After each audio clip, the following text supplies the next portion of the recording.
Kristo. Bwana Yesu asifiwe, wapendwa wote wa Tanzania na watu wote mlioko duniani.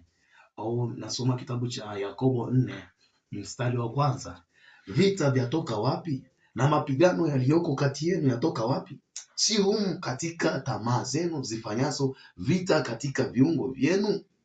Narudia tena, Yakobo 4 mstari wa kwanza. Vita vyatoka wapi? Na mapigano yaliyoko kati yenu yatoka wapi? Si humu katika tamaa zenu zifanyazo vita katika viungo vyenu? Mungu atusaidie. Ninakufundisha somo hili kuhusu vita.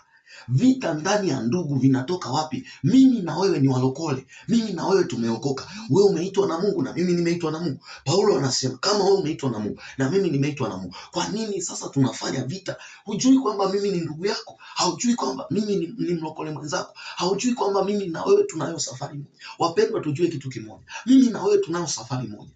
Kwa nini kunichukia mimi? Unajua kwa nini unawachukia wengine? Mwimbaji anamchukia mhubiri. Mhubiri anamchukia mwimbaji. Tunasemana vibaya. Upendo wa Kikristo hamna. Sasa unafikiri hayo tunamfaidisha nani? Soma katika wanasema Methali, wanasema vita vya panzi furaha ya kunguru. Vita vya panzi furaha ya kunguru. Wewe unafikiri tunavyopigana sisi tunaomjua Mungu, unafikiri tunamfurahisha nani? Na wewe unafikiri utampiga adui ambaye umekusudia kumpiga? Sisi sote tumeitwa na Mungu.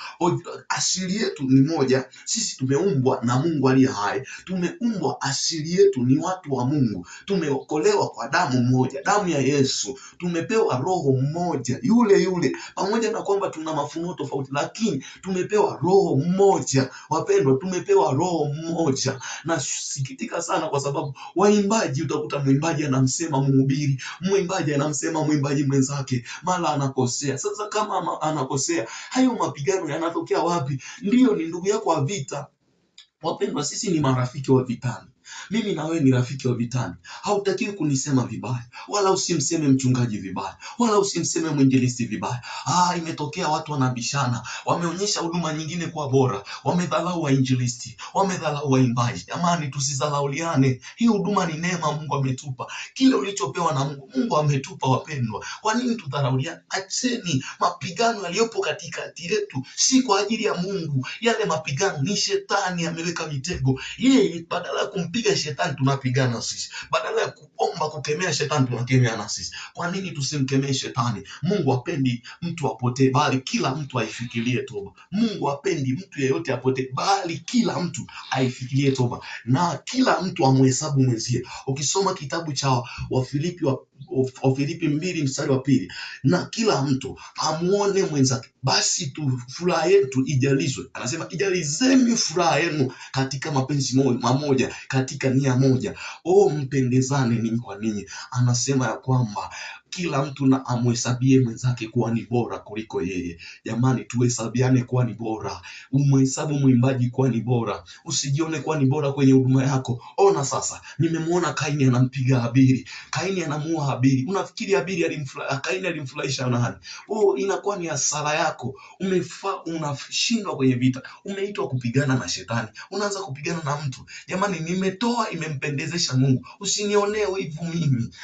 Nimetoa. Anasema ukitenda vema hautapata kibali machoni pa Bwana. Leo mwimbaji amepata kibali machoni pa Bwana, unaanza kumbeza. Leo kuna mtu ambaye amepata kibali machoni pa Bwana, unaanza kumbeza, unamsema vibaya. Je, hiyo itakufaidia nini kwenye safari yako ya kwenda mbinguni? Hicho kitu kitakusaidia nini? Hamjui kwamba tunamfurahisha shetani na furaha yetu imekuwa ni furaha ya shetani? Kwa nini imekuwa hivyo? Katika jina la Yesu tuikemee hiyo roho ndani ya kanisa. Ikemee roho hiyo ndani ya kanisa. Na kama una roho ya kusema watu, na kama una roho ya kuwasengenya wenzako, mara fulani kafanya hivi, mara fulani kafanya hivi, kama una roho hizo, ujue haumfaidishi Mungu, unamfaidisha shetani. Unakiuka. Saizi tuzitambue hila za shetani na tumpige. Anasema mpingeni shetani naye atawakimbia, mkaribieni Mungu naye atawakaribia. Mungu akusaidie Tanzania. Mungu akusaidie Pentecost. Mungu akusaidie katika jina la Yesu. Asante Mungu, tusaidie tukawe na umoja ndani ya kanisa, tukawe ni watu ambao tunapendana na kujaliana na kuchukuliana mizigo. Baba, nakushukuru. Baba, nasema asante. Amen.